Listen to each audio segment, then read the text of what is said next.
أعوذ بالله من الشيطان الرجيم. بسم الله الرحمن الرحيم.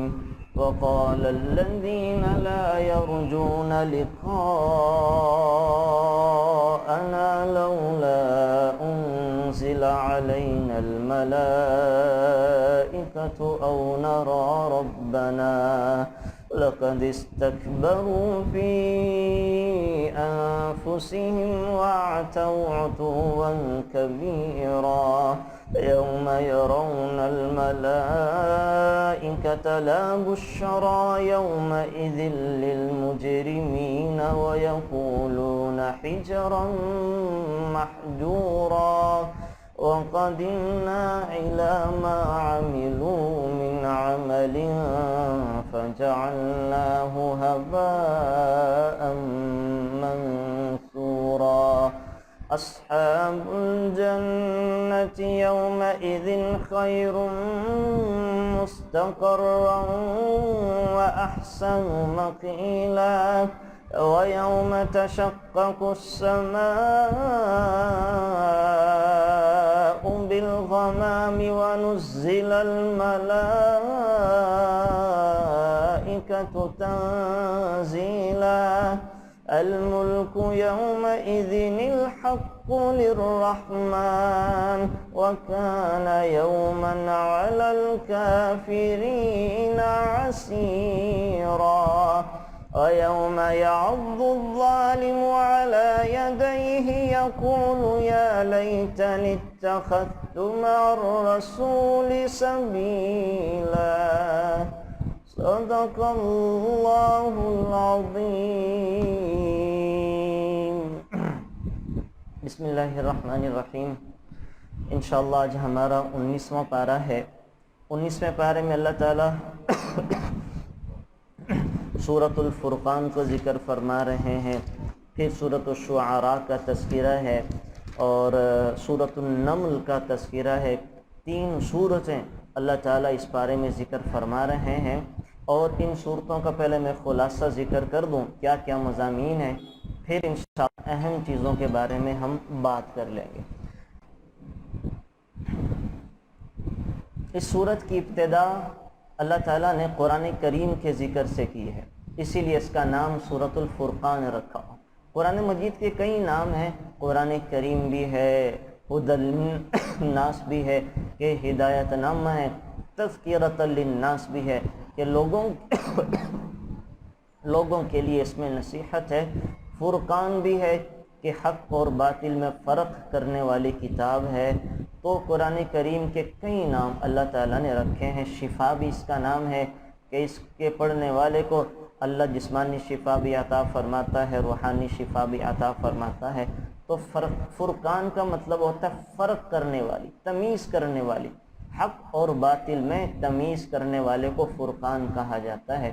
ہم بچوں کے نام بھی رکھتے ہیں نا، محمد فرقان، تو مطلب ہوتا ہے فرق کرنے والا، کہ صحیح اور غلط میں تمیز کرے گا، اچھائی اور برائی میں تمیز کرنے والا. تو مطلب کو ذہن میں رکھ کر پھر اگر ہم بچوں کو ان کے ناموں سے پکاریں تو انشاءاللہ اس کا بڑا اجر اور بڑی برکتیں ہوتی ہیں. جب ہم کہیں نا بچوں کو عبد اللہ، تو یہ تصور کیا کہ پکارا کریں کہ اللہ کا بندہ بن جائیے. عبداللہ کا مطلب ہوتا ہے اللہ کا بندہ، اللہ کا چھوٹا، اور بندہ بننا یہ بہت بڑی خوبی ہے نا. بندہ کہتے ہیں غلام کو، اور جو اللہ کا غلام بن کر زندگی گزارے تو ظاہر ہے بہت بڑی خوبی ہے. عبد الرحمن کو جب پکارا کریں تو یہ کہا کریں کہ دونوں جہانوں میں رحم کرنے والے کا بندہ، اے اللہ میرے اس بچے پر بھی اپنا رحم نازل فرما. تو جب ناموں سے پکارا کریں وہ اصل میں ایک دعا ہوتی ہے، دعا ہے نا. نام سے بچوں کو پکارنا، وہ کسی ایسے موقع کے اوپر وہ انسان بچوں کو پکارتا ہے اور اللہ تعالیٰ اس کے حق میں وہ دعا قبول فرما لیتے ہیں. تو ناموں کے مطلب بھی پتہ ہونے چاہیے، ان کی سمجھ بوجھ بھی ہونی چاہیے، تو اس کی بڑی برکتیں ہوتی ہیں. تو سورۃ الفرقان فرق کرنے والی کتاب. پھر اللہ تعالیٰ نے یہاں پہ مشرکین کے اعتراض ذکر کیے ہے نا، اور مشرکین آپ علیہ السلام کی باتوں کو جھٹلاتے تھے، قرآن کو جھٹلاتے تھے. ایک گروہ کہا کرتا تھا کہ یہ قرآن کریم گزشتہ لوگوں کے قصے اور کہانیاں ہیں۔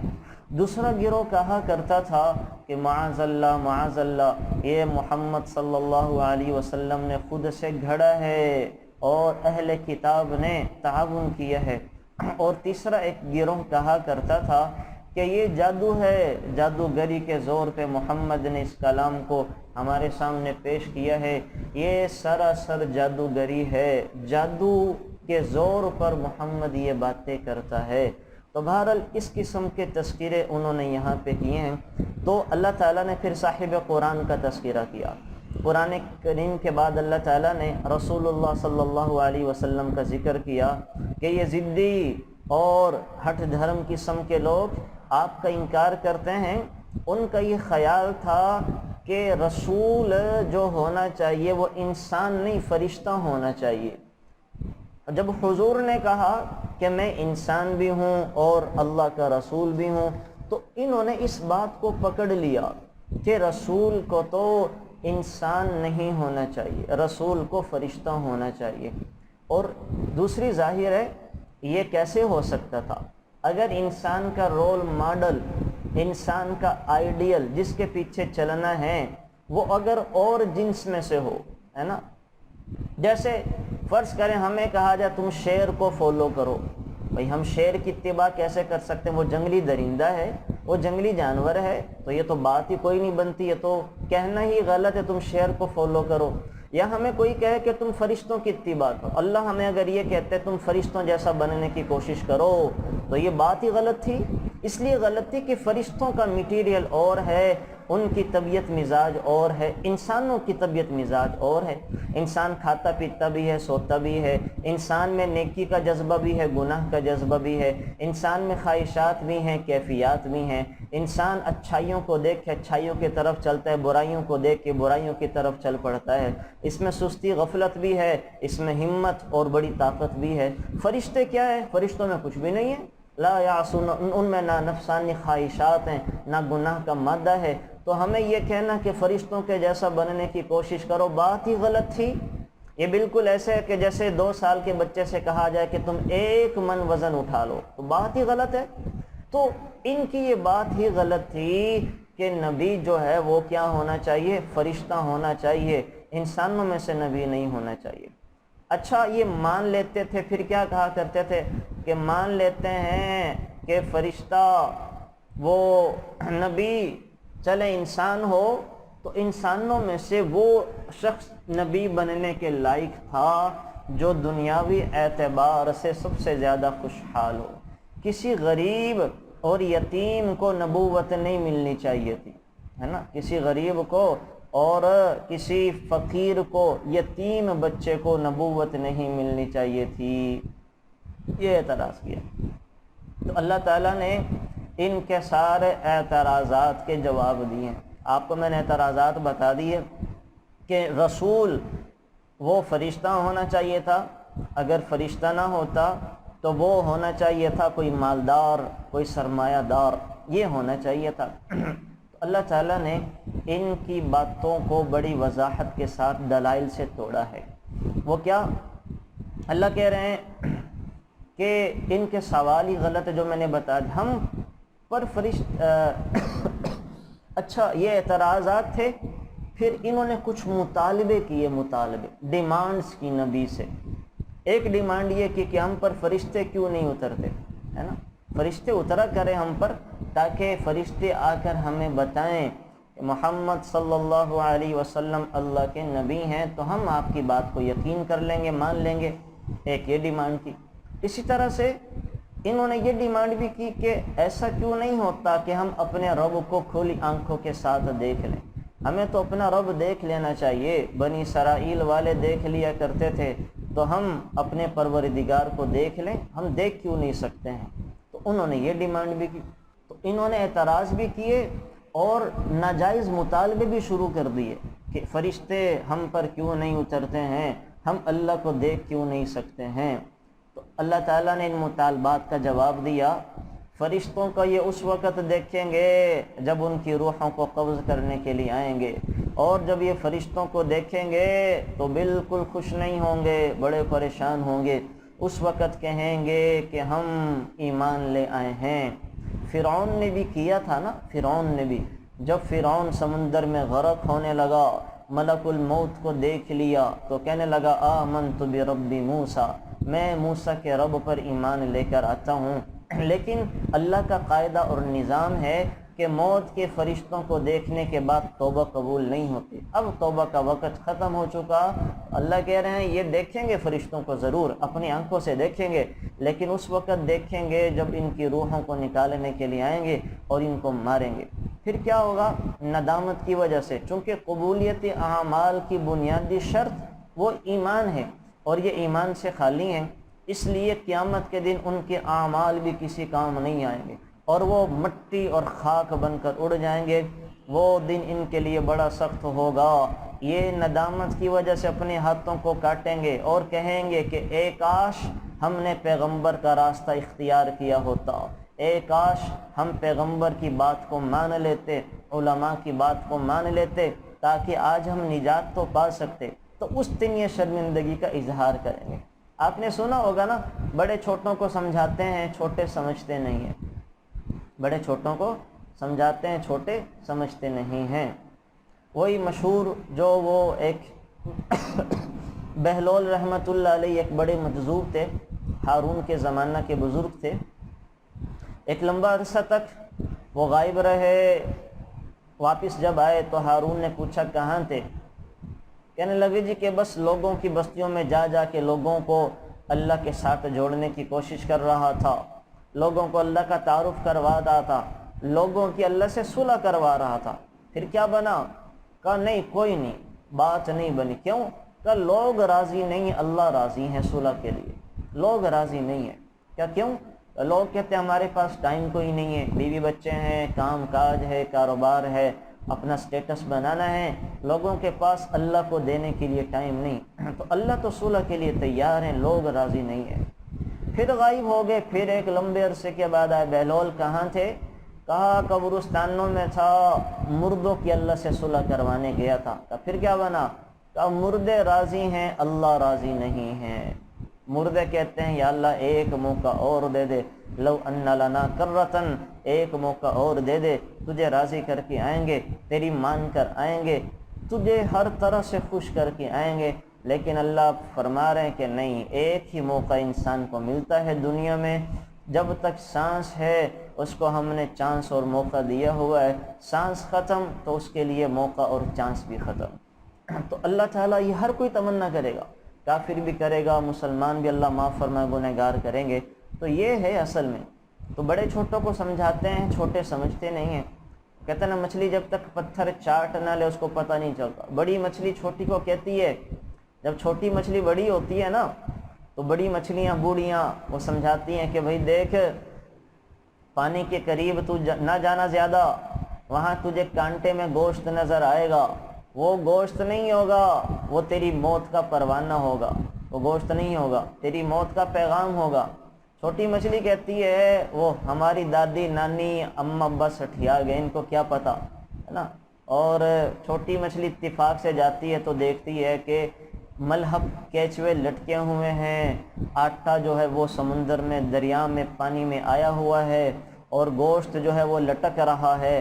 تو چھوٹی مچھلی دل میں کہتی ہے ہمارے بڑے بزرگ تو پاگل ہیں، ویسے نصیحتیں کرتے جا رہے تھے اور ویسے ہی کہہ رہی تھی کہ یہ تو نہ جانا اس گوشت کے قریب، وہ گوشت اصل میں تیری موت کا پروانہ ہوگا۔ شکاری نے وہ کنڈی ڈال کے بیٹھا ہوگا، جیسے تو اس گوشت کو کھائے گی تجھے پکڑ کے باہر کھینچے گا، پھر تیرا گوشت بنا کے ٹکے کباب بنا کے کھائے گا۔ تو چھوٹی مچھلی اس کو دیکھ کے کہتی ہے ویسے ہی ہمارے بزرگ بڑے سٹھیا گئے، ان کو پتہ کوئی نہیں، اور ویسے ہی ہمیں وہ انجوائے کرنے سے منع کر رہے ہیں، گوشت کھانے پینے سے منع کر رہے ہیں۔ جیسے ہی اب وہ گوشت کے قریب آتی ہے تو اندر گوشت کے کیا چھپا ہوتا ہے؟ کانٹا اور کنڈی، اور جیسے کنڈی حلق میں جاتی ہے سب کچھ مچھلی کو یاد آ جاتا ہے، اور جیسے اس کو شکاری پکڑ کے باہر نکالتا ہے ساری فلمیں مچھلی کے ذہن میں گھوم جاتی ہے کہ ہاں مجھے بڑوں نے سمجھایا تھا، تھوڑی دیر کی لذت اور تھوڑی دیر کی نافرمانی کے لیے میں نے اپنی جان گنوا دی اور اب میں باہر آ گئی ہوں، اب یہ مجھے کاٹے گا، میری کھال اتارے گا، میرے تکے کباب بنائے گا اور میرے کانٹے نکال کے باہر پھینک دے گا۔ تو یہی بالکل انسانوں کے ساتھ ہوتا ہے۔ قرآن بھی انسانوں کو سمجھاتا ہے، اللہ کے نبی کا فرمان بھی سمجھاتا ہے، شیطان کے چکر میں نہ آنا، گناہوں میں نہ پڑنا، اور علماء بھی سمجھاتے ہیں، لیکن انسان کہتا کہ نہیں ویسی باتیں ہیں، جو ہوگا دیکھی جائے گی، قبر میں جب جائیں گے دیکھا جائے گا، کچھ نہیں دیکھا جائے گا وہاں جا کے سوائے حسرت نہ امیدی کے، انسان کے پلے کچھ بھی نہیں ہوگا۔ تو اللہ کہہ رہے کہ فرشتوں کو دیکھیں گے اس وقت جب یہ ان کی روحوں کو قبض کرنے آئیں گے، اور اس وقت ان کے پاس ہاتھ خالی ہوں گے، ایمان تھا کوئی نہیں، کوئی عمل ایمان کے بغیر قبول کوئی نہیں ہوتا، تو تمنا کریں گے کاش کہ ہم دنیا میں لوٹ جاتے، ہے نا۔ اور اس دن اللہ کا رسول ان لوگوں کی شکایت کرے گا، ہر نبی اپنی قوم والوں کے بارے میں شکایت کریں گے، آپ علیہ الصلوۃ والسلام بھی کریں گے، کیا کہیں گے؟ حضور شکایت کریں گے، اے میرے ربا میری قوم نے قرآن چھوڑ دیا، وقال الرسول یا ربی ان قوم اتخذوا هذا القرآن مہجورا، اے میرے اللہ میری قوم نے قرآن کو چھوڑ دیا، ہے نا، اب ان کو پکڑ۔ ابن قیم رحمۃ اللہ علیہ نے لکھا ہے قرآن کو چھوڑنے کی کئی صورتیں ہیں۔ یہ جو آپ علیہ الصلاۃ والسلام اپنی قوم کے بارے میں اللہ سے شکایت کریں گے، اپنی قوم کا مقدمہ اللہ کے دربار میں درج کروائیں گے قرآن کو چھوڑنے کے بارے میں، تو ابن قیم نے لکھا ہے 5 رستے ہیں قرآن کو چھوڑنے کے، 5 رستے۔ نمبر 1، نہ قرآن کو سنے نہ اس پر ایمان لائے، یہ تو کافر ہیں، ہے نا۔ ساری دنیا کے 7 ارب جو 6 ارب سے زیادہ کافر ہیں وہ قرآن کو چھوڑے ہوئے ہیں، نہ قرآن پر ایمان لاتے ہیں، نہ قرآن کو مانتے ہیں، سنتے نہیں، ان کے خلاف بھی مقدمہ دائر ہوگا۔ اور باقی مسلمان ہیں، ہے نا، ایک کافروں کے لیے 5 شکایتیں، 4 مسلمانوں کے لیے۔ دوسری کہ پڑھتا بھی ہو، ایمان بھی رکھتا ہو لیکن عمل نہ کرتا ہو، جیسے ہم ہیں، پڑھتے بھی ہیں قرآن کو، ایمان بھی رکھتے ہیں لیکن عمل کوئی نہیں کرتے، نہ اس کے حلال کو حلال سمجھتے ہیں، نہ حرام کو حرام جانتے ہیں۔ نمبر 3، اپنے زندگی کے معاملات میں قرآن کو ثالثی نہیں بناتے، ہے نا، اپنے زندگی کے معاملات میں قرآن کو ہم ثالثی نہیں بناتے، حالانکہ زندگی کے معاملات میں ہم نے قرآن کو دیکھنا چاہیے۔ ہم زندگی کے معاملات میں اپنا برادری کا رواج دیکھتے ہیں، خوشی غمی میں اپنے طور طریقے دیکھتے ہیں، خوشی غمی میں خاندان میں کیا ہوتا آ رہا ہے وہ دیکھتے ہیں۔ ہم اپنے معاملات خوشی غمی میں قرآن کو ثالثی نہیں بناتے، حالانکہ قرآن ثالثی ہونا چاہیے۔ قرآن کیا کہہ رہا ہے، اللہ کیا کہہ رہے ہیں، اللہ کے نبی کیا کہہ رہے ہیں، خوشی کیسے منائیں، غمی کیسے منائیں، بچیوں کی شادیاں کیسے کریں، ہو گئیں خدا نخواستہ مسئلہ پیدا ہو گیا تو کیا کریں، پہلے قرآن سے جا کے پوچھا کریں۔ کوئی مسئلہ زندگی میں آئے تو علماء سے جا کے پوچھیں کہ اب یہ ہو گیا کیا کریں، قرآن کیا کہتا ہے، اللہ کے نبی کا فرمان کیا کہتا ہے، ہمارے گھر میں یہ مصیبت آ گئی ہے کیا کریں، کیا حل ہے، قرآن نے کیا حل نکالا ہے۔ اللہ کی قسم قرآن نے تو انسان کو جہنم سے نکالنے کا حل بتا دیا، اللہ کی ناراضگی کو دور کرنے کا حل بتا دیا، شیطان کے حملوں سے چھٹکارے کا حل بتا دیا۔ تو دنیا کے مسائل معاملات تو بہت چھوٹی چھوٹی چیزیں ہیں، ان کے تو بے شمار حل قرآن نے بتا رکھے، بے شمار حل بتا رکھے۔ بس تھوڑا وقت لگ جاتا ہے، تھوڑا وقت لگ جاتا ہے، تھوڑی تدبیر اختیار کرنی پڑتی ہیں، ہے نا۔ تو تیسرا کیا ہے کہ قرآن کریم کو وہ ثالثی نہیں بناتے۔ اور چوتھی شکایت کیا ہے کہ قرآن کریم کے معانی میں غور و فکر نہیں کرتے، ہے نا، قرآن کریم کے معنی میں غور و فکر نہیں کرتے۔ ہم قرآن کریم کو پڑھ بھی لیتے ہیں، ایمان بھی لے آتے ہیں، اس کا مطلب اور اس کا پیغام جاننے کی کوشش نہیں کرتے کہ اللہ ہمیں کہہ کیا رہے ہیں، اللہ نے میسیجز کیا کیا کیے ہیں، کیا کیا پیغامات دیے ہیں۔ تو ان میسیجز کو سمجھنے کی ضرورت ہوتی ہے، ان پہ غور کرنا چاہیے۔ اصل تو یہ ہے کہ اللہ کا پیغام کیا ہے، اللہ ہمیں کہہ کیا رہے ہیں۔ تو چوتھائی، اور پانچویں کہ اپنے قلبی امراض میں قرآن سے شفا حاصل نہیں کرتے۔ اپنے قلبی امراض کیا ہیں؟ انسان میں کینہ ہے، بغض ہے، نفرت ہے، عداوت ہے، انتقام ہے، غیبت کی عادت ہے، حسد کرنے کا مرض ہے، تہمتیں لگانے کی عادت ہے، اور اسی طرح سے گالم گلوچ کی عادت ہے، مزاج میں سختی ہے۔ ان چیزوں کے یہ روحانی بیماریاں ہیں۔ یاد رکھیں جیسے جسمانی بیماریاں ہوتی ہیں ہیپاٹائٹس کی شکل میں، کینسر کی شکل میں، ایڈز کی شکل میں، وائرس کی شکل میں، اللہ کی قسم روحانی بیماریاں ان سے زیادہ خطرناک ہیں۔ کسی کو جسمانی بیماری لگ جائے تو زیادہ سے زیادہ کیا ہوگا؟ انسان مر جائے گا، بس، اس سے زیادہ کچھ بھی نہیں ہوتا۔ لیکن اگر کوئی روحانی بیماریوں کے ساتھ چلا گیا، کوئی کینہ لے کے چلا گیا، بغض لے کے چلا گیا، حسد لے کے چلا گیا، تکبر لے کے چلا گیا، نفاق لے کے چلا گیا، اور بڑی بڑی بیماریاں، یہ کینسر ایڈز سے زیادہ خطرناک ہیں۔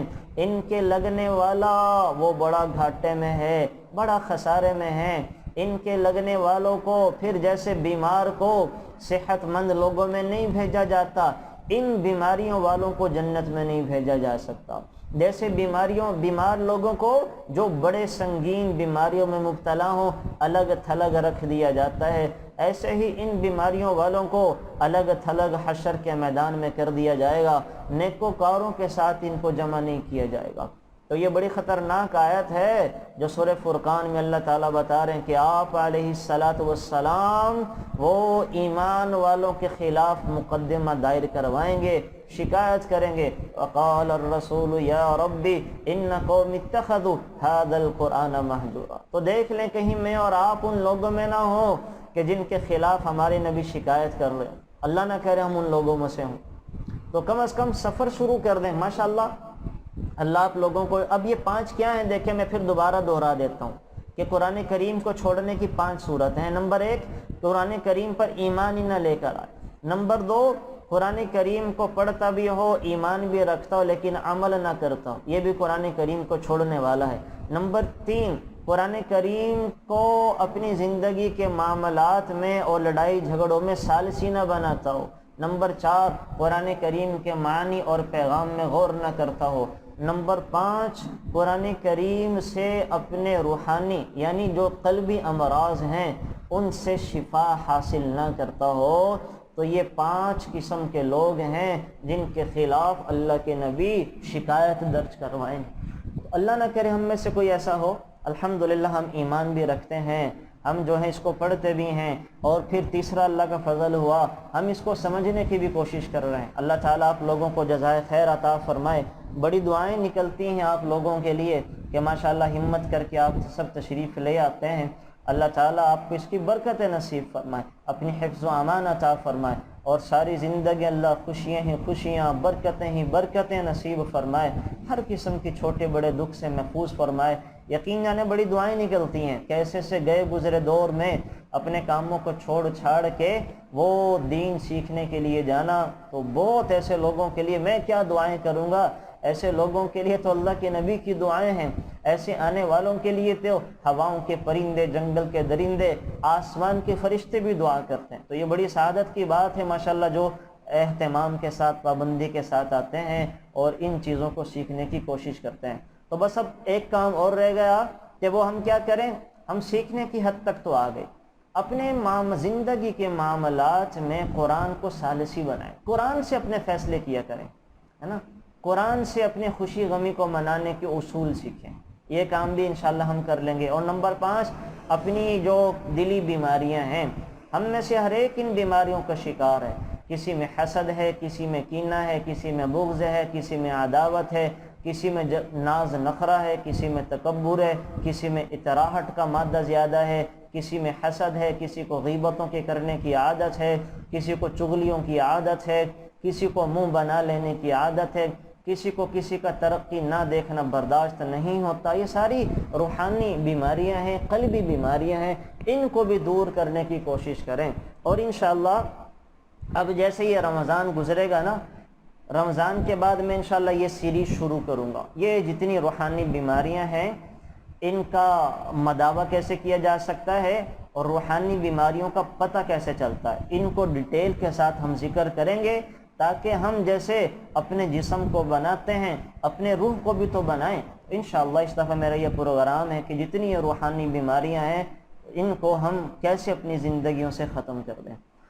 اچھا جی، آگے چل کر سورۃ الشعراء، اس میں سورۃ الفرقان میں اللہ تعالیٰ کافروں کے ایک اعتراض اور ذکر کر رہے ہیں۔ مشرکین یہ اعتراض کرتے تھے کہ جیسے تورات، زبور، انجیل اللہ تعالیٰ نے ایک ہی دفعہ اتار دی ہے، حضرت موسیٰ گئے تورات لے کر آگے، حضرت داود پہ زبور اتار دی، حضرت موسیٰ پہ تورات لے آئے، حضرت عیسیٰ پہ اللہ نے انجیل اتار دی، تو قرآن کریم یہ اکٹھا کیوں نہیں اترتا آسمانوں سے اترتا ہوا ہم دیکھ لیتے، یقین کر لیتے، یہ کیا ہے؟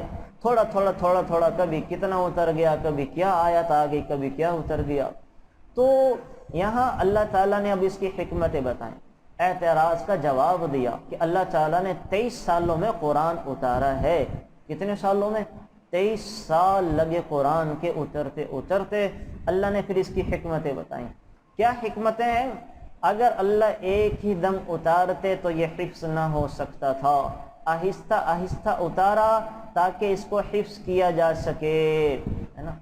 جتنی اب آیتیں اترتی تھی صحابہ حفظ کرتے جاتے تھے۔ نمبر 2، اس کے معنی کو سمجھا جا سکے، ہے نا۔ اللہ اکٹھا اتار دیتا تو وہ معنی کا سمجھنا مشکل ہو جاتا۔ نمبر 3، اس کے احکام کو محفوظ کیا جا سکتا۔ اگر اکٹھا اترتا تو احکام یہ قرآن کریم میں بے شمار ہے، وہ کیسے محفوظ رہتے۔ نمبر 4، عمل کرنا آسان تھا، عمل کرنا آسان تھا۔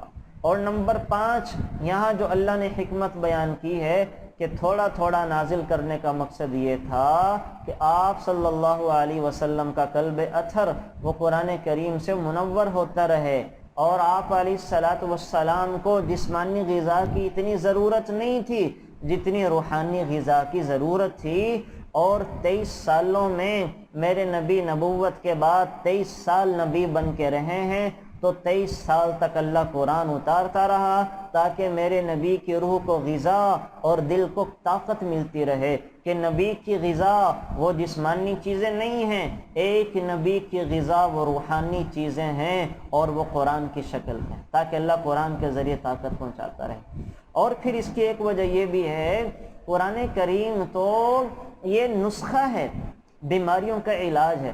جیسے ڈاکٹر ہوتا ہے نا، ایک ڈاکٹر کے پاس جائیں، کوئی بندہ بہت زیادہ مریض ہو، وہ دوائیاں بدلتا رہتا ہے، اگر وہ ایک ہی نسخہ دے کے بھئی یہ لو 1 سال تک اس کو کھاتے رہنا، وہ بیچارہ بندے پہ کبھی بیچ میں کیا مرض آ گیا، کبھی کیا مرض آ گیا۔ تو سمجھدار ڈاکٹر وہ مریض کو بلاتے رہتے ہیں، اپنا چیک اپ کروا لینا، ٹیسٹ کروا لینا، اور سمجھدار مریض بھی اپنے معالج سے رابطہ رکھتے ہیں کہ اب دوائی کی تبدیلی کی ضرورت تو نہیں ہے۔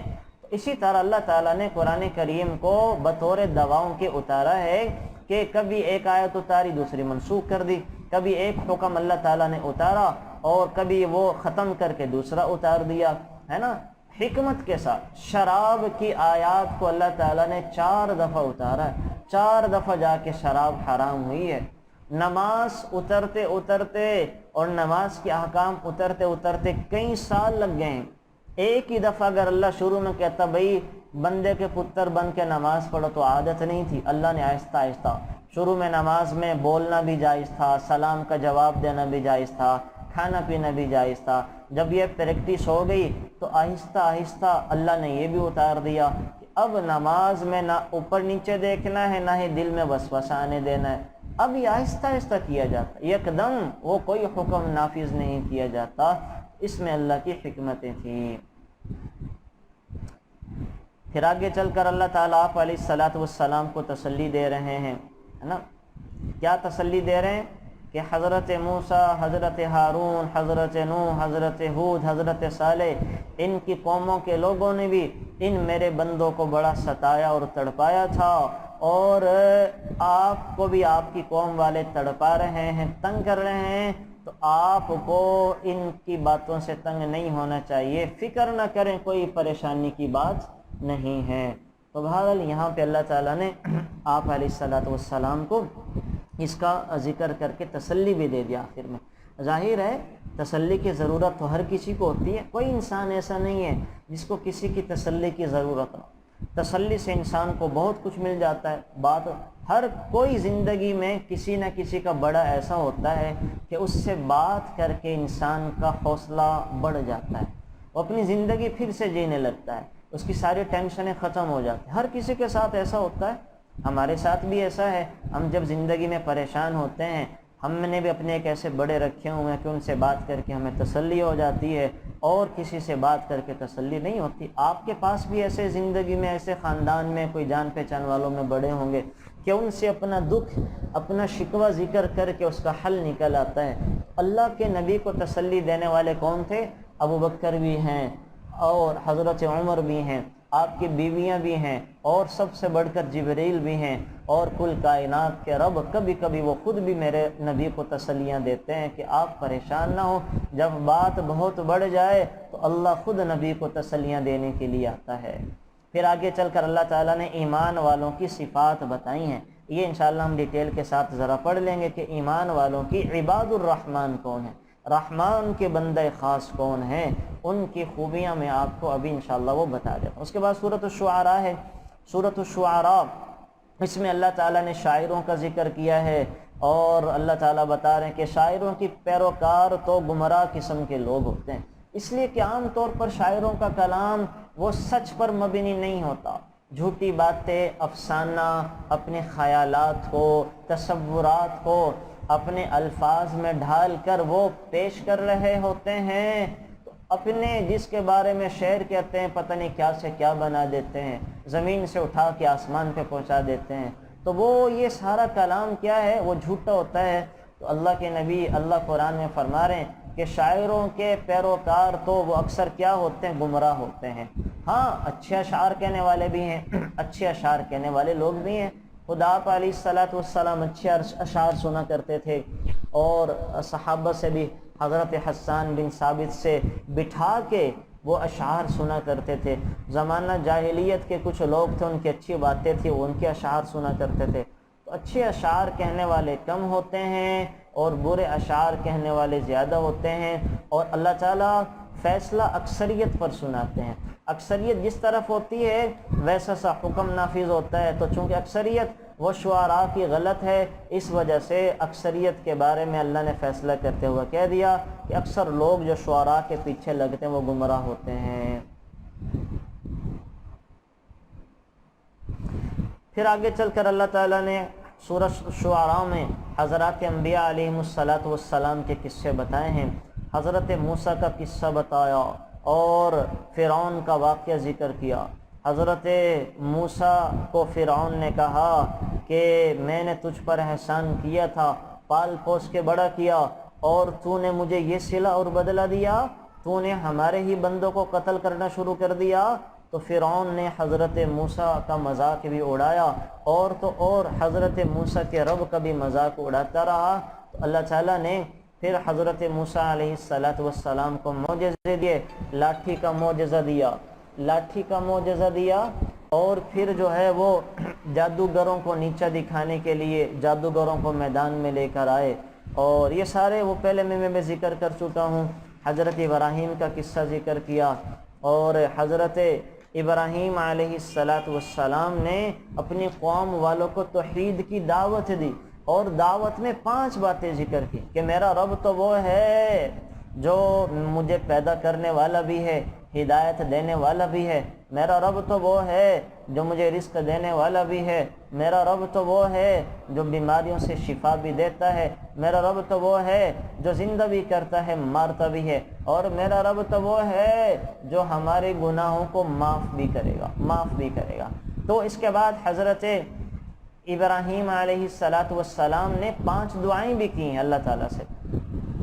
اے اللہ مجھے عقل و دانش عطا فرما، علم عطا فرما۔ نمبر 2، اے اللہ میرا اچھا تذکرہ جاری فرما، یہ دعا کرنا بھی جائز ہے۔ اے اللہ مجھے اس قابل بنا کہ جب میں مروں تو میرا اچھا نیک نامی ہو۔ تو نیک نامی کی دعا کرنا بھی انبیاء کی سنت ہے نا۔ یا اللہ لوگوں میں میرا اچھا تذکرہ جاری فرما۔ کیوں؟ نیک نامی ہوگی، لوگ مرنے کے بعد بھی دعا کریں گے اور دعاؤں سے اللہ اس مردے کے مرتبہ اور مقام کو بڑھا دے گا۔ اس وجہ سے انبیاء دعا کر رہے ہیں، اے اللہ ہماری نیک شہرت جاری فرما۔ تیسری دعا، اے اللہ مجھے جنت میں جگہ عطا فرما۔ اور چوتھی دعا، اے اللہ میرے والد کو معاف فرما۔ اور پانچویں دعا، اے اللہ مجھے آخرت میں رسوا نہ کر۔ تو یہاں پہ اللہ تعالیٰ نے یہ قصہ بھی ذکر کیا، حضرت صالح کا قصہ بھی ذکر کیا کہ حضرت صالح کی قوم باوجود اس کے کہ ان کے پاس مادی وسائل ہیں، رزق کی فراوانی ہے، امن و تحفظ ہے، سرسبز و شاداب باغات ہیں، ساری اللہ کی نعمتیں ہیں، لیکن اللہ تعالیٰ کی ناشکری کی، اللہ کی نافرمانی کی، تو اللہ تعالیٰ نے ان کو زلزلے کے ذریعے ہلاک کر دیا۔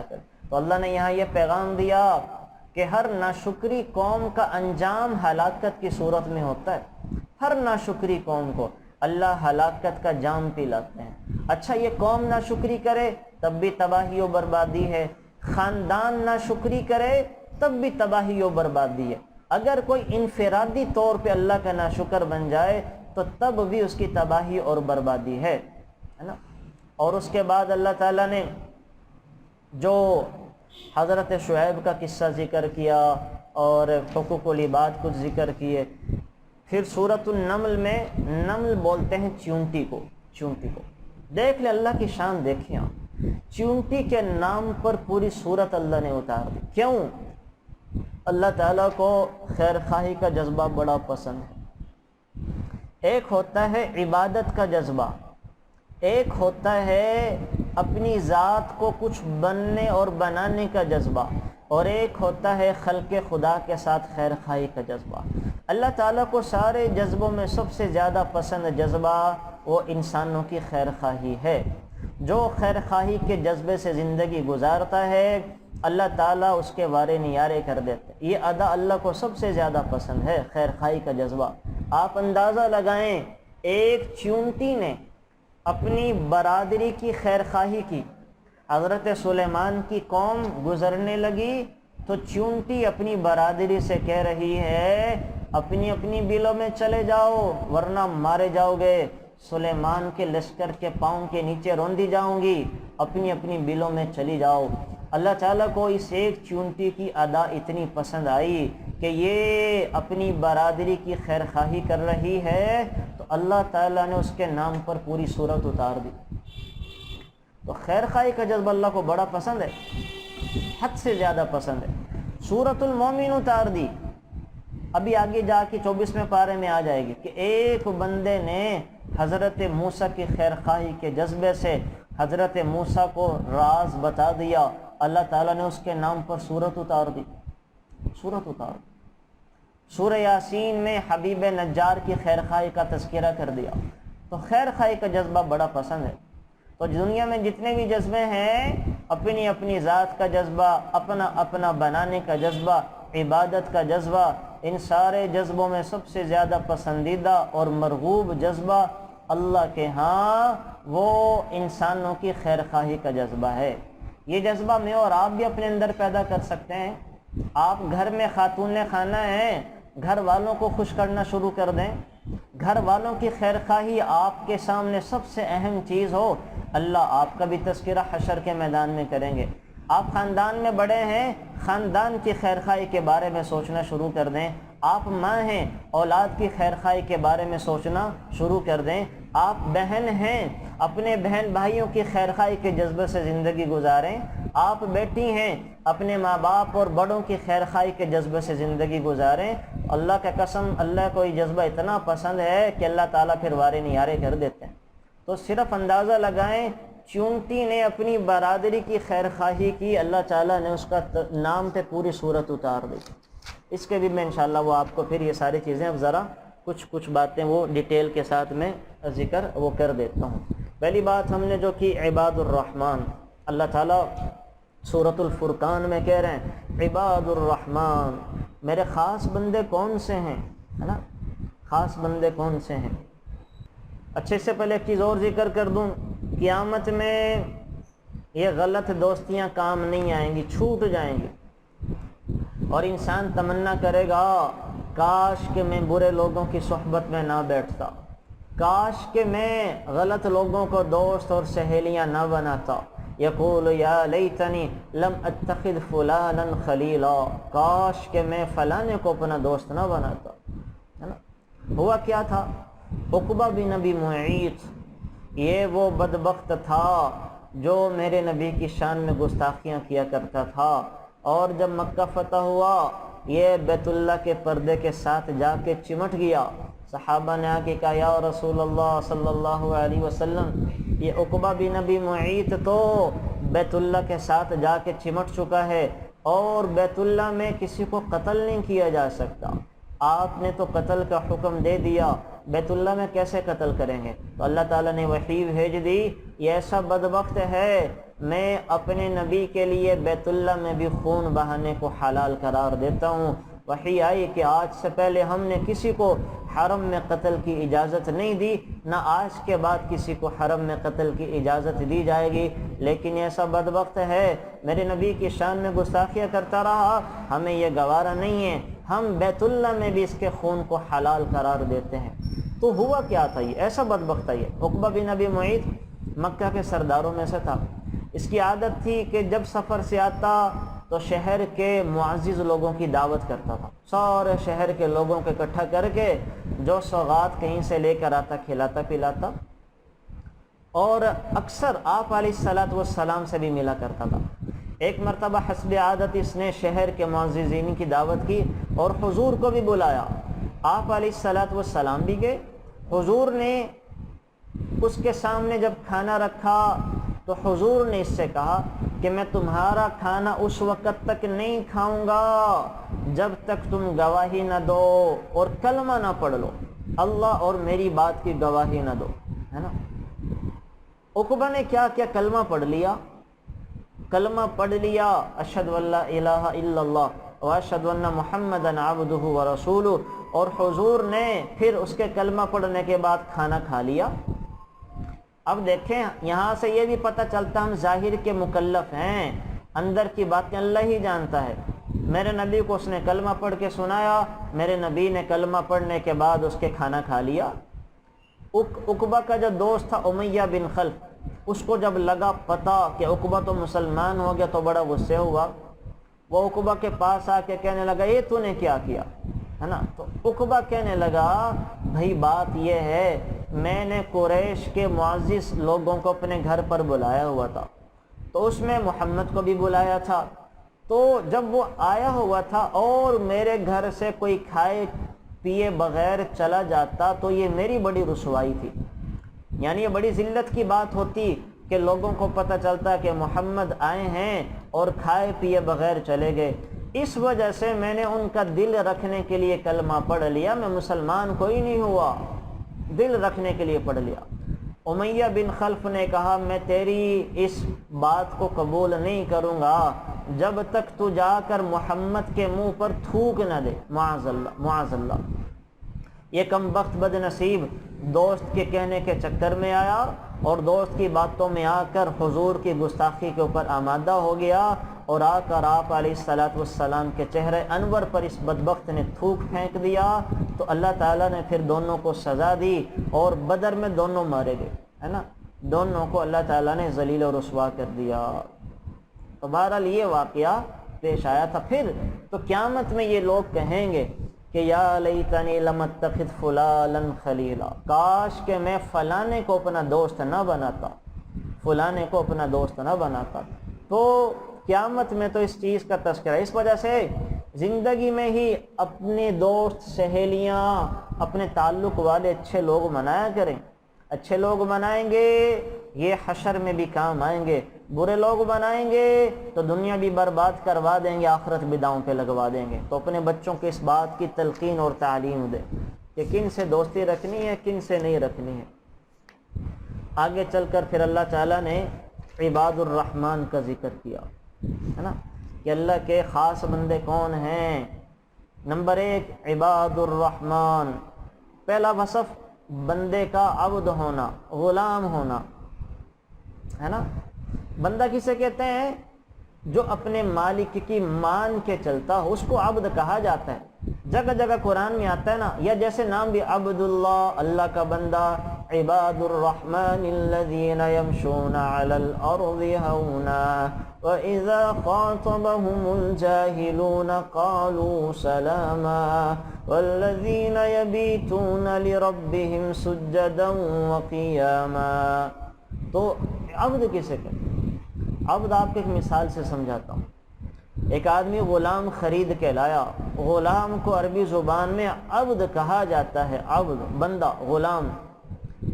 جب غلام کو عبد کو لے آیا تو مالک نے سوال کیا، بھائی کیا کھاؤ گے؟ اس نے کہا جو کھلائیں گے کھا لوں گا۔ کیا پیو گے؟ غلام نے کہا جو پلائیں گے پی لوں گا۔ کہاں سو گے؟ غلام نے کہا جہاں سلائیں گے سو جاؤں گا۔ کیا پہنو گے؟ جو پہناؤ گے پہن لوں گا۔ مالک نے کہا یہ کیا جواب، تیری بھی کوئی مرضی اور چاہت ہے؟ تیری اپنی بھی کوئی مرضی اور چاہت ہے؟ وہ کہنے لگا آقا سلامت، جب سے غلام بنا ہوں اور جب سے نوکر بنا ہوں، اپنی خواہشات کو، اپنی مرضی کو اپنی مالک کی مرضی پہ قربان کر دیا ہے۔ میری کوئی مرضی نہیں، جو میرا مالک چاہے گا وہی کھاؤں گا، وہی پیوں گا، وہی سوؤں گا، وہی کروں گا۔ یہ ہے غلام۔ تو ہم نے بھی اللہ کو یہی کہنا، یا اللہ جیسا سا آپ رکھیں گے بس فضل فرما، ہم کمزور ہیں، ناتواں ہیں، اپنی مہربانیاں حلال فراوانیاں کری رکھ یا اللہ، ورنہ تو یا اللہ جو آپ کہیں گے وہ کروں گا، جیسے سے حکم دیں گے ویسے سے کروں گا۔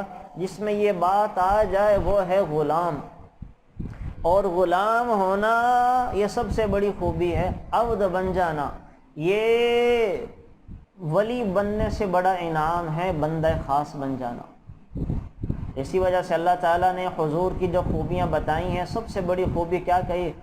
اپنا بندہ خاص، سبحان الذی اسریٰ بعبدہ، اپنے بندہ خاص کو لے کر گئے ہیں معراج پہ۔ تو بہرحال پہلی خوبی کیا ہے؟ بندہ بننا، وہ جس کو ہم اپنی زبان میں بندے دا پتر بھی کہتے ہیں، بندے انسان کا پتر بن، تو یہی وہی بندہ ہے، اس کو وہی سمجھ لیں آپ۔ دوسری کیا ہے؟ یمشون علی الارض ہونا، ایمان والے کیا کرتے ہیں؟ خاص اللہ کے بندے۔ یہ دیکھیں عباد الرحمن کا تذکرہ ہو اور اللہ کے خاص بندے کون؟ دوسری خوبی کیا ہے؟ کہ زمین پر چلتے ہیں تو تکبر کے ساتھ نہیں چلتے، اکڑ اکڑ کے نہیں چلتے، آہستہ چلتے ہیں، اکڑ کے نہیں چلتے۔ تیز چلنا بھی میرے نبی کی سنت ہے۔ آپ علیہ السلام کا چلنا بہت آہستہ نہیں تھا، بلکہ تیزی کے ساتھ ہوتا تھا۔ حدیث میں آتا ہے کأنما الارض تطوی لہ، گویا کہ زمین آپ کے لیے سمیٹ دی گئی ہے۔ حضرت عمر فاروق نے ایک شخص کو دیکھا بہت آہستہ آہستہ چل رہا تھا، پوچھا کیا تو بیمار ہے؟ اس نے کہا نہیں، تو آپ نے اس پر کوڑا اٹھایا اور حکم دیا کہ قوت کے ساتھ چل۔ تو آہستہ آہستہ دیکھیں، تو تھی چہل قدمی، وہ تو کوئی بات نہیں، لیکن رستوں میں وہ ٹہل ٹہل کے چلنا یہ شریف لوگوں کی علامت نہیں ہے۔ شریف لوگ تو تیزی کے ساتھ گزر جاتے ہیں، چلے جاتے ہیں۔ اچھا جی، تیسری خوبی کیا ہے؟ وَإِذَا خَاطَبَهُمُ الْجَاهِلُونَ قَالُوا سَلَامًا۔ عباد الرحمن کون ہیں؟ جب جاہلوں سے گفتگو کرتے ہیں تو کیا کہتے ہیں؟ سلام، یار ہماری جان چھوڑ دو، ہے نا۔ اس کے ساتھ الجھتے نہیں ہیں، اس کی باتوں کا، بیوقوفانہ باتوں کا جواب نہیں دیتے، بلکہ کیا کرتے ہیں؟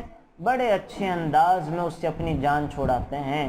اور یہ جو ہے نا سلام، مطلب یار سلام کو ہم کیوں کہتے ہیں؟ جان چھڑانے کے لیے بھی، تو وہ اس سے اپنی جان چھڑا کے سلام کہہ کے چلے جاتے ہیں، اس کی باتوں کا جواب نہیں دیتے، انتقام کی طرف نہیں آتے۔ اور چوتھی خوبی کیا ہے؟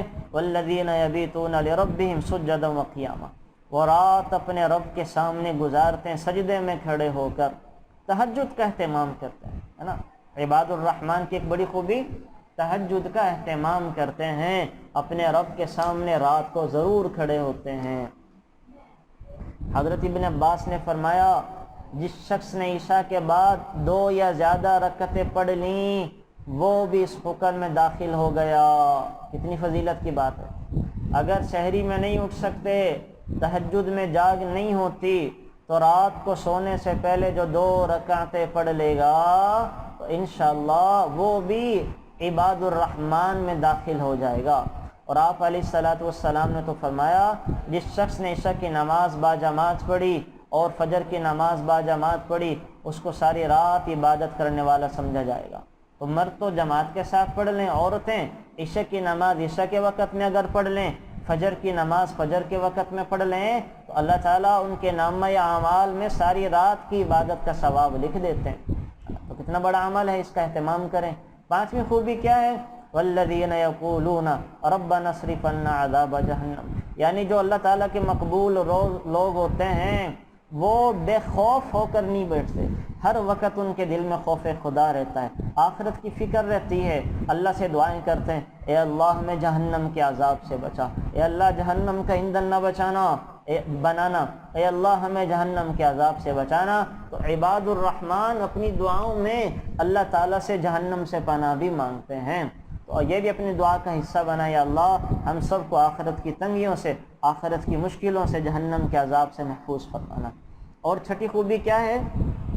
والذین اذا انفقوا لم یسرفوا ولم یقتروا وکان بین ذلک قواما، کہ اللہ کے رحمان کے بندے وہ ہیں جب خرچ کرتے ہیں نہ تو کنجوسی سے کام لیتے ہیں اور نہ ہی بالکل وہ کھلا کھلا سارا ہی خرچ کرتے، اعتدال میں رہتے ہیں، ہے نا، اعتدال میں، نہ تو حضور کی طرح کہ آپ علیہ الصلوۃ والسلام نے اپنا قمیض بھی اتار کر دے دیا، نماز کے لیے کپڑا بھی نہیں رہا، اور نہ ہماری طرح کہ وہ کچھ بھی نہیں ہم خرچ کرتے رہے خدا میں، اللہ کے راستے پہ لگاتے نہیں ہیں۔ تو عباد الرحمن وہ ہیں جو درمیان میں ہیں، ہر خرچ کرنے کی جگہ پہ اپنا حصہ ضرور ڈالتے ہیں، ہر جائز جگہ پر ضرور اپنی حیثیت کے مطابق خرچ کرتے ہیں، اور ہر ناجائز جگہ پر دھیلا بھی نہیں لگاتے، ایک پیسہ بھی حرام اور ناجائز جگہ پہ نہیں لگاتے، وہاں بخیل بن جاتے ہیں، کنجوس ترین بن جاتے ہیں حرام جگہوں پر خرچ کرنے سے، اور حلال جگہ پر خرچ کرنے کے بارے میں سخی بن جاتے ہیں۔ یہ ہیں وہ لوگ جن کو اللہ عباد الرحمن کا پروٹوکول اور ٹائٹل دے رہا ہے۔ اور ساتویں خوبی کیا ہے؟ والذین لا یدعون مع اللہ الہا آخر، اللہ کے سوا کسی اور کو خدا نہیں بناتے۔ آٹھویں اور نویں لا یقتلون النفس، کہ کسی کو بے گناہ قتل نہیں کرتے، ہے نا، بے گناہ کسی کو قتل نہیں کرتے۔ اور کیا ہے؟ یہ خوبیاں جو اللہ تعالیٰ۔ 11ویں وَإِذَا مَرُّوا بِاللَّغْوِ مَرُّوا كِرَامًا، جب یہ بیہودہ مجلسوں پر گزرتے ہیں تو سنجیدگی اور شرافت کے ساتھ گزر جاتے ہیں، یعنی جب یہ برائی کی جگہوں پہ ہوتے ہیں تو وہاں بیٹھ کر انجوائے نہیں کرتے، بیٹھے نہیں رہتے، وہاں سے بڑی متانت سنجیدگی کے ساتھ گزر جاتے ہیں، جا کر پرہیز کرتے ہیں، ہے نا۔ تو بہرحال یہ بھی ایک پہچان ہے۔ اسی وجہ سے ہمیں پتہ چلا، اگر ہمیں پتہ چل جائے یقینی ذرائع سے کہ شادی کی تقریب ہے لیکن وہاں پہ گناہ کے کام ہیں، وہاں پہ بے حیائی کا کلچر ہوگا، تو جانے سے بندہ پرہیز کرے، جائے نا، جائے تو حیلے بہانے سے حاضری لگوا کر آ جائے، ایسی جگہوں پہ حیلے بہانے کرنا جائز ہوتا ہے۔ تو یہ چیزیں تو ہمیں تب ملیں گی جب ہم کریں گے۔ اب آپ کو پتہ چل گیا کہ عباد الرحمن میں داخل ہونا ہے تو بے حیائی اور گناہ کی مجلسوں میں شرکت نہیں کرنی، ہو جائے تو وہاں سے طریقے سلیقے سے نکل کے آ جانا ہے۔ 12ویں صفت کیا ہے؟ والذین اذا ذکروا بآیات ربہم لم یخروا علیہا صما وعمیانا، کہ جب ان پر اللہ کی آیات اور آخرت کی یاد دلائی جاتی ہے نا، تو ان پر کیا کرتے ہیں؟ غور کرتے ہیں، غور و فکر کرتے ہیں، اللہ کا قرب پانے کی کوشش کرتے ہیں۔ 13ویں خوبی کیا ہے؟ والذین یقولون ربنا، اپنی اولاد اور بیویوں کے بارے میں اللہ سے دعائیں کرتے ہیں، اے اللہ ہماری بیویوں کی آنکھوں کی ٹھنڈک بنا، ہمارے بچوں کو ہمارے لیے ذخیرہ آخرت بھی بنا، دنیا میں آنکھوں کی ٹھنڈک اور سامان بھی بنا، ہے نا۔ مجھے یاد نہیں آ رہا، پتہ نہیں علی میاں رحمۃ اللہ علیہ سے یا مولانا احمد علی لاہوری رحمۃ اللہ علیہ سے کسی نے سوال کیا تھا کہ آپ کی ساری اولاد اتنی نیک کیوں بن گئیں، بیویاں فرما بردار کیوں ہیں، ہے نا، یہ سوال کیا تھا۔ مجھے بزرگ کا نام نہیں اب کنفرم طور پہ ذہن میں آیا، تو کیا جواب دیا کہ میں ہر التحیات میں یہ دعا پڑھتا ہوں، ربنا ہب لنا من ازواجنا وذریاتنا قرۃ اعین واجعلنا للمتقین اماما، اے اللہ ہب لنا من ازواجنا، ہمیں وہ بیویاں اور اولاد عطا فرما جو آنکھوں کی ٹھنڈک بنے، جن کو دیکھ کر دل خوش ہو جائے، جن کو دیکھ کر دل باغ باغ ہو جائے، اور کیا بنا؟ وجعلنا للمتقین امام، متقیوں کا امام بنا۔ کیا مطلب؟ متقیوں کا امام تو وہی ہوگا جو سب سے بڑا متقی ہوگا، یعنی مجھے سارے پرہیزگاروں میں سے بڑا بنا۔ کیا خوبصورت دعا ہے۔ تو صرف ربی جعلنی نہیں مانگی جاتی، ہم نے ایک ہی دعا پکڑی ہوئی ہے، ربی جعلنی یا ربنا آتنا، ہے نا، ایک ہی دعا کو ہم ہمیشہ ہر موقع پر مانگتے ہیں۔ تو آپ ساری دعائیں مانگا کریں، ساری دعائیں پڑھنے کی ہیں، مانگنے کی ہیں۔ آپ التحیات میں، یعنی وہ قرآنی دعائیں جو ربنا کے ساتھ وارد ہوئی ہیں، ہر وہ قرآنی دعا جو قرآن کریم میں ربنا کے ساتھ آئی ہے، اس کو آپ فرضوں میں، سنتوں میں، نفلوں میں مانگ سکتے ہیں۔ ربنا آتنا، ربنا ظلمنا، اب یہ سورہ بقرہ کی آخری آیات، ربنا ولا تحملنا ما لا طاقت لنا به واعف عنا واغفر لنا وارحمنا انت مولانا فانصرنا على القوم الكافرین۔ اے اللہ ہم کمزور بھی ہیں، بے بس بھی ہیں، ہم پر ہماری طاقت سے زیادہ بوجھ نہ لاد۔ دل میں تصور کریں، یا اللہ ہم تو سر درد بھی برداشت نہیں کر سکتے، یا اللہ ہم تو کسی کا ناراض ہونا بھی نہیں جھیل سکتے، تو ہم پر اپنے فضل و کرم سے رحم فرما، آسانیاں فرما کے رکھ، بغیر آزمائشوں کی بھٹیوں سے گزارے ہی ہمیں تو کندن بنا دے، بغیر تو چکیوں سے گزار کری ہمیں تو کام کا بنا دے۔ یہ اللہ سے مانگے، یہ مطلب ذہن میں رکھ کے پڑھا کریں، پھر دیکھیں اللہ کتنا مزہ اور سکون عطا کرے گا عبادت میں بھی۔ سو سنتوں میں پڑھیں، نفلوں میں یہ ضروری نہیں ہے کہ آپ ہر نماز کے بعد ہاتھ اٹھا کر دعا مانگیں، عورتوں کی عادت بنی ہوتی ہے نا، خواہ مخواہ ہر نماز کے بعد وہ ہاتھ اٹھا کر دعا مانگتی ہیں، حالانکہ کیفیت نہیں بنی ہوئی، حالانکہ آپ کو گھر میں بیٹے کی طرف سے، خاوند کی طرف سے آواز آ چکی ہے، تو اب آپ نفل پڑھ رہے ہیں، نفل کے بعد دعا نہ مانگے، بلکہ کیا کریں، اسی نفل کے تحیات میں آپ کیا کر لیں، دعائیں مانگ لیں، ربنا آتنا مانگ لیں، ربنا حب لنا مانگ لیں، ربنا ظلمنا مانگ لیں، ربنا ولا تحمل علینا اسرا والی مانگ لیں، ہے نا، یہ مانگ لیں، رب اشرح لی صدری ویسر لی امری، یہ مانگ لیں۔ کیا خوبصورت دعائیں ہیں، ان کے بس ترجمے سیکھ لیں۔ میں آپ سے ضرور کہوں گا یہ قرآنی دعاؤں کے ترجمے ہماری ساری مائیں بہنیں سیکھ لیں، اور پھر التحیات میں یہ پڑھیں اور مانگے، دیکھیں کتنا مزہ آئے گا، کتنا لطف آئے گا۔ تو ان دعاؤں کے ترجمے ضرور سیکھ لیں تاکہ پتہ ہو کہ مانگ کیا رہی ہیں۔ بس پھر آپ نے جب نماز میں یہ مانگ لی، تو آپ کو نماز کے بعد اگر ٹائم تھوڑا ہے کہ کسی جگہ پہ ہیں، تو پھر ہاتھ اٹھا کر دعا مانگنے کی ضرورت نہیں پڑے گی کہ یہی کافی ہیں، یہی کافی ہیں۔ تو اس کا یہاں پہ، اس پہ اللہ تعالیٰ نے یہ ختم کیا ہے اس سورت کو، ربنا حب لنا من ازواجنا وذریاتنا قرۃ اعین وجعلنا للمتقین اماما۔ اس کو پڑھ لیں۔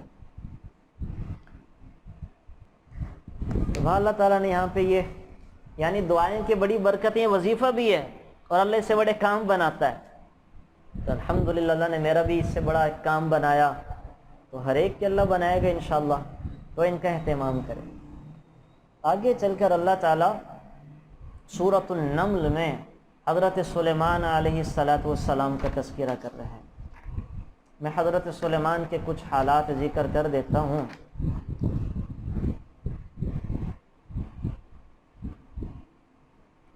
حضرت سلیمان علیہ السلام حضرت داؤد کے بیٹے ہیں۔ بچپن سے ہی اللہ تعالیٰ نے انہیں بہت کچھ عطا کیا، سمجھداری، اور حضرت داؤد کا جانشین بنا۔ 13 سال کے تھے، 13 سال میں کوئی کسی کا جانشین نہیں بنتا، لیکن اللہ تعالیٰ نے حضرت سلیمان کو 13 سال میں ہی حضرت داؤد کا جانشین بنا دیا، اور جانشین ہونے کے 4 سال بعد حضرت سلیمان نے مسجد اقصی کی تعمیر کا کام جنات سے لینا شروع کر دیا، ہے نا؟ اور پھر حضرت سلیمان نے عجیب دعا کی، نہ ایسی دعا کسی نے کی، نہ ایسی دعا اللہ نے کسی کی پوری کی۔ کیا مانگ لیا؟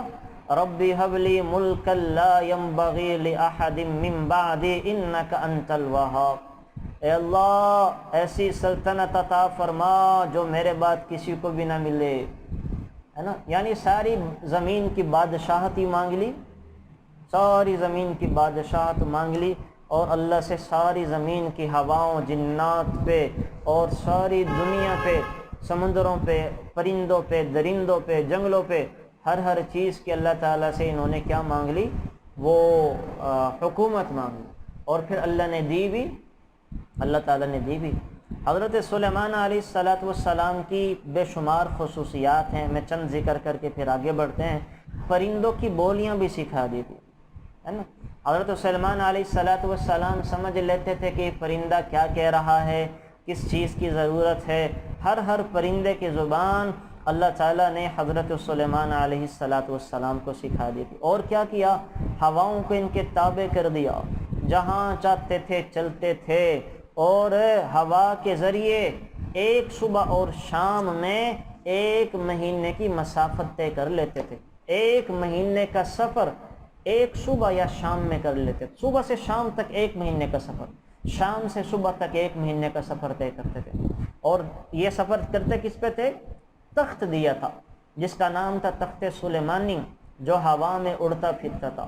حضرت سلیمان نے لکڑی کا ایک بڑا عظیم تخت بنوایا تھا، جس پر خود اور ان کے گھر والے، ان کے جنات اور ان کے قیمتی جانور سوار ہوا کرتے تھے۔ ہوا کو حکم دیتے، وہ اس عظیم الشان تخت کو اپنے کاندھوں پر اٹھا کر جہاں چاہتی تھی چلتی تھی۔ 1 مہینے کا سفر وہ 1 یعنی 12 گھنٹے میں طے ہو جاتا تھا۔ حضرت سعید بن جبیر فرماتے ہیں اس تخت پر 6000 کرسیاں رکھی جاتی تھی، 6000 کرسیاں، جس پر حضرت سلیمان کے ساتھ اہل ایمان انسان سوار ہوتے اور ان کے پیچھے جنات بیٹھتے تھے۔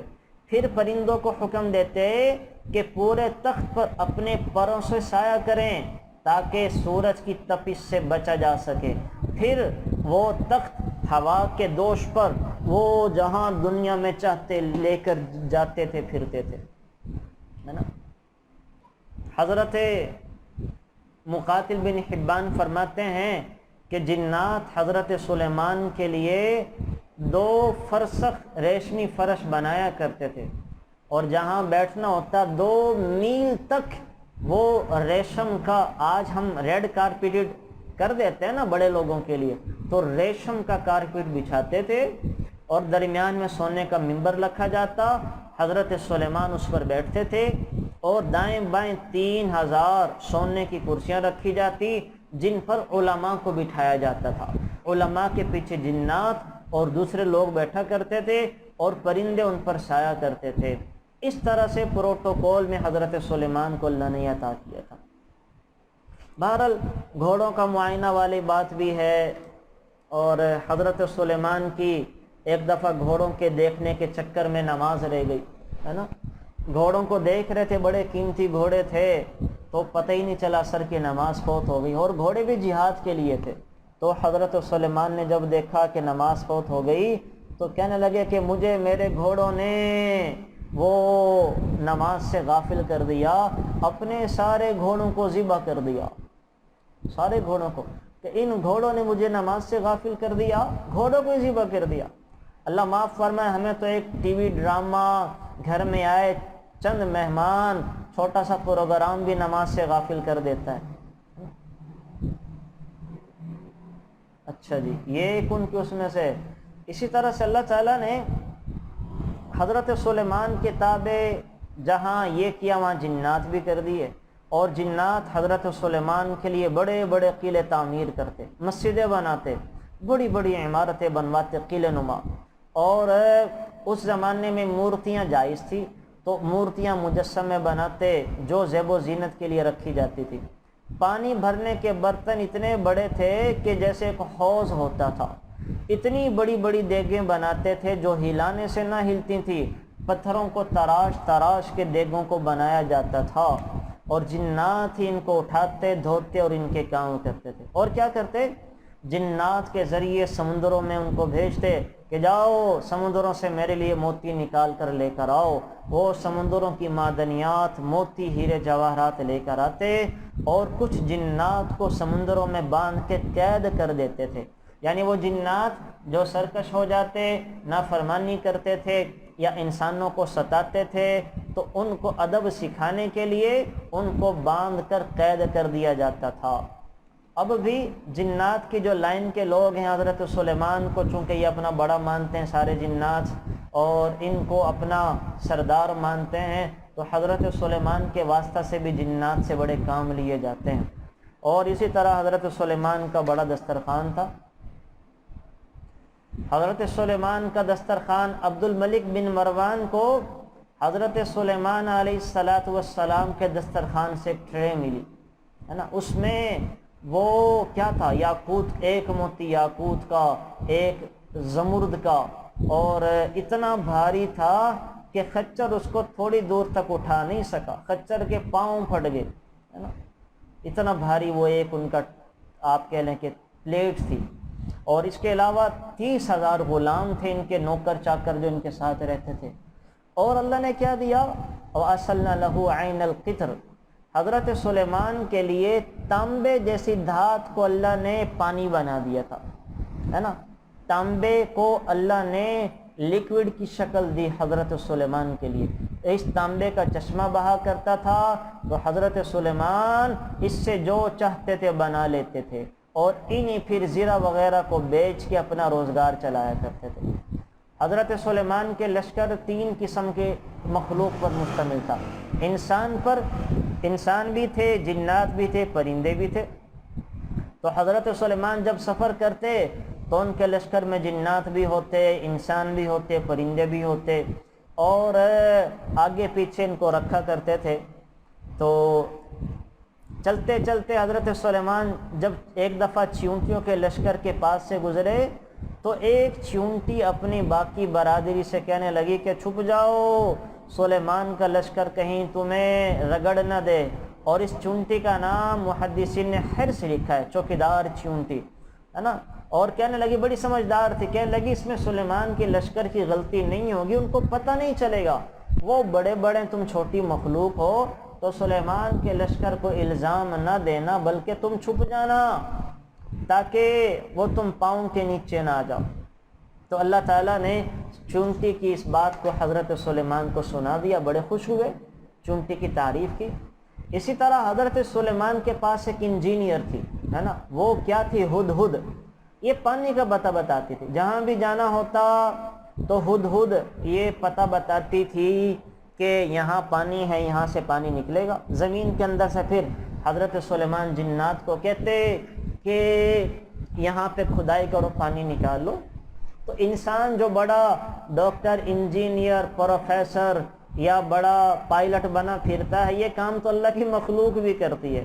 ایک انسان پائلٹ بن کے بڑا خوش ہوتا ہے، یہ پرندے سارے کے سارے پائلٹ ہیں، بغیر کسی سرٹیفکیٹ ڈگری کے اڑے پھرتے ہیں، مکھیاں تک پائلٹ ہیں ہے نا. انسان اپنے آپ کو بڑا انجینئر سمجھتا ہے، ترقی کر کے. ہدہد ایک پرندے کو اللہ انجینئرنگ کا فن سکھا دیتے ہیں. انسان اپنے آپ کو بڑا انجینئر سمجھتا ہے کہ میں آرکیٹیکٹ کا کام جانتا ہوں، کنسٹرکشن کا کام جانتا ہوں. اللہ کی مخلوق، شہد کی مکھیاں اس کائنات کے بہترین انجینئر ہیں. انسان اپنے آپ کو بڑا طبیب سمجھتا ہے، اللہ کی مخلوق بندر یہ ایسے طبیب اور ڈاکٹر ہیں کہ یہ زہر والی چیز کو بھی اپنے ساتھ دوائی لا کر ملا کے استعمال کر کے کھا لیتے ہیں. حضرت ہندوستان کے اندر ایک گاؤں میں بندر ہی بندر آ گئے، لوگوں کے گھروں میں گھس جاتے، اٹھا کے کھا پی کے چلے جاتے. تو لوگوں نے سوچا کیا کریں، بہت ہو گئے، نقصان کرتے ہیں، ان کو چلیں ہم زہر دے دیتے ہیں. انہوں نے کیا کیا، ہر گھر والوں نے آٹا گوندا، آٹے میں زہر ڈال دیا اور روٹیاں بنا کے چھت پہ رکھ دی. بندر حسب عادت آئے تو آ کر دیکھا آج تو ہماری وہ افطاری کا انتظام ہوا پڑا ہے اور عید بن گئی، بغیر چوری کی آج تو جناب جو ہے وہ روٹیاں بنی پڑی ہیں، بڑے خوش ہوئے. لیکن بندر ہوتا بڑا سیانہ ہے، سمجھ گیا کہ یہ عجیب معاملہ ہے، پہلے ہم چراتے تھے، آج یہیں پہ یہ سب کچھ پڑا ہوا ہے، تو کیا کریں. انہوں نے آ کے سونگنا شروع کیا تو شک پڑا کہ کوئی چکر تو ہے. اس نے کیا کیا، اس نے جانے کے بعد وہ ایک بوڑھے بندر کو اپنے پاس لے کر آئے. وہ بندر کو اپنے ساتھ، بوڑھے اپنے دادا نانا کو لے آئے، اور جب بوڑھا بندر نے آ کے دیکھا یہ تو روٹیوں میں زہر ملا ہوا ہے تو وہ پھر گئے سارے اور اپنے ساتھ درختوں سے کچھ پتے لے کر آئے. اب وہ کیا کرتے ہیں، پتے کھا رہے ہیں، روٹیاں بھی کھا رہے ہیں. ان پتوں میں اس زہر کا علاج بھی تھا. اب دیکھ لیں وہ لوگ بستی والے حیران کہ ہمارا تو کوئی گر ان پر نہیں چل رہا، ہم نے زہر دینے کی کوشش کی، ہمارا آٹا بھی روٹیاں بھی کھا گئے۔ تو اللہ کی ساری مخلوق ہے اور سب کو اللہ نے سب کچھ دیا ہے، ڈیٹیل میں جانے کی ضرورت نہیں ہے۔ تو بس سب سے مشکل کام دنیا میں وہ اچھا انسان بننا ہے، اللہ کا بندہ بن کے زندگی گزارنا ہے، اچھا انسان بننا، یہی بہت بڑی بات ہے، یہی کافی ہے۔ تو بہرحال ہدہد انجینئر ہوتی تھی، تو ہدہد کے ساتھ حضرت سلیمان جا رہے تھے، ان کو ہدہد نظر نہیں آئی، تو حضرت سلیمان نے کیا کیا، اپنے لوگوں سے کہا وَتَفَقَّدَ الطَّيْرَ فَقَالَ مَا لِيَ أَرَى الْهُدْهُدْ، ہدہد نظر نہیں آ رہی، کہاں ہیں؟ اگر ہدہد نے اپنے غائب ہونے کی کوئی معقول وجہ نہیں بتائی تو میں ذبح کر ڈالوں گا یا اس کو سخت سزا دوں گا۔ ہدہد آئی تو پوچھا کہاں تھے، کیوں غیر حاضری لگی؟ کہنے لگی کہ جی میں ایک ایسی جگہ پہ گئی جو صنعاء سے 3 میل کے فاصلے پر ہے، اور وہاں تو بڑے اچھے لوگ رہتے ہیں، ایک ملکہ بلقیس ہے، لیکن وہ ہیں سارے کافر۔ حضرت سلیمان نے جب تحقیق کروائی تو پتہ چلا کہ ہاں کچھ لوگ ہیں اور وہ اللہ کے نافرمان ہیں، تو حضرت سلیمان نے ملکہ کے نام خط لکھا۔ حضرت سلیمان نے خط لکھا ملکہ کے نام کہ میں اللہ کا بندہ سلیمان ہوں، تو میرے پاس چلی آ ایمان لا کر۔ ملکہ بلقیس نے اپنے وزراء سے مشورہ کیا کہ کیا کریں، وزراء کہنے لگے کہ ہم جنگ کریں گے، بڑے طاقتور ہے۔ ملکہ نے کہا کہ نہیں، وہ اللہ کے نبی ہیں، اور اللہ کے نبی جب چاہتے ہیں جہاں چاہتے ہیں پھر بڑا وہ خون خرابہ بھی کرتے ہیں، تو ہمیں ان کے پاس چلے جانا چاہیے۔ تو ادھر جنات نے حضرت سلیمان کو بتا دیا کہ ملکہ بلقیس نے بلکہ پہلے کیا کیا تھا، ہدایہ بھیجے، سونے چاندی کی ہدایہ بھیجے۔ جنات نے بتا دیا کہ ملکہ بلقیس آپ کی جانچ پڑتال کے لیے سونے چاندی کی ہدایہ بھیج رہی ہے۔ حضرت سلیمان نے ایک لمبی سڑک بچھانے کا جنات کو کہا، انہوں نے سونے کی سڑک بچھا دی اور دائیں بائیں جانور کھڑے کر دیے عجیب الغریب قسم کے۔ وہ جب ان کے مہمان وہ سفیر آئے ہیں تو یہ جانور سونے کی سڑک پہ پیشاب کر رہے تھے، پخانہ کر رہے تھے، یہ شرما گئے کہ ہم تو سونا چاندی تھوڑا سا لائیں، یہاں تو سڑکیں سونی چاندی کی ہیں۔ جب آ کے انہوں نے حضرت سلیمان کا پروٹوکول دیکھا تو اپنی قوم کو جا کے بتایا کہ وہ تو اللہ کے نبی ہیں، ان کی بات مان لینی چاہیے۔ چنانچہ ملکہ بلقیس بھی وہاں سے چلی، اور وہاں سے جب آئی ہے تو حضرت سلیمان نے ادھر جنات سے کہا کہ کون ہے جو بلقیس کے تخت کو لے کر آئے گا۔ اس میں بھی بڑی دلچسپ چیزیں ہیں، انشاءاللہ وہ بھی تفصیل کے ساتھ کبھی پھر جب سبق کم ہوا تو میں ذکر کر دوں گا۔ تو ملکہ بلقیس کا تخت ہے، جنات نے کہا ہم ایک دن ایک شام میں لے آئیں گے۔ ایک عالم تھے آصف بن برقیہ، اسم اعظم ان کے پاس تھا، کہنے لگے سلیمان آپ اپنی آنکھیں بند کریں، میں تخت کو لائے دیے دیتا ہوں۔ حضرت سلیمان نے آنکھیں بند کی، انہوں نے دعا کی، اسم اعظم کی برکت سے اللہ تعالیٰ نے تخت کو وہاں پہ لا کھڑا کیا۔ اور جب تخت آیا ملکہ بلقیس پہنچی تو حضرت سلیمان نے ملکہ بلقیس کے لیے ایک شیش محل بنوایا تھا، اس کو دھوکہ دینے کے لیے، آزمانے کے لیے۔ تو وہ جب وہ شیش محل پر آئی اس نے سمجھا پانی ہے، نیچے پانی چھڑوا دیا، اس نے اپنی پنڈلی کا کپڑا اٹھایا تو وہ جب دیکھا پانی کوئی نہیں ہے، شیشہ تھا، بڑی شرمائی اور بڑی بیچارے کی سبکی بھی ہوئی۔ قصہ مختصر، حضرت سلیمان کے اوپر ایمان لے آئی اور حضرت سلیمان اور ملکہ بلقیس کا نکاح بھی ہو گیا۔ اور حضرت سلیمان نے اس کی عقل کو پرکھنے کے لیے کہا اہذا عرشک، کہنے لگی ہاں ایسا ہی میرا بھی عرش تھا، میرا تخت تھا۔ حضرت سلیمان نے کہا کہ یہی تو تیرا تخت ہے، اور یہی میں نے وہاں سے اپنے علم اور طاقت کی زور پہ اللہ کے فضل سے پلک جھپکنے میں منگوا لیا ہے۔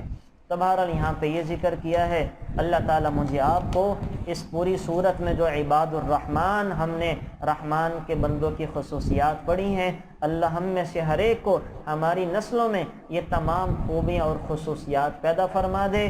اللہ ہمیں اس کی برکت نصیب فرمائے، پورے دین پر چلنا آسان فرما دے۔ آخر دعوانا الحمدللہ رب العالمین۔ Thanks for watching. Please subscribe, like, share Mufti Sufyan.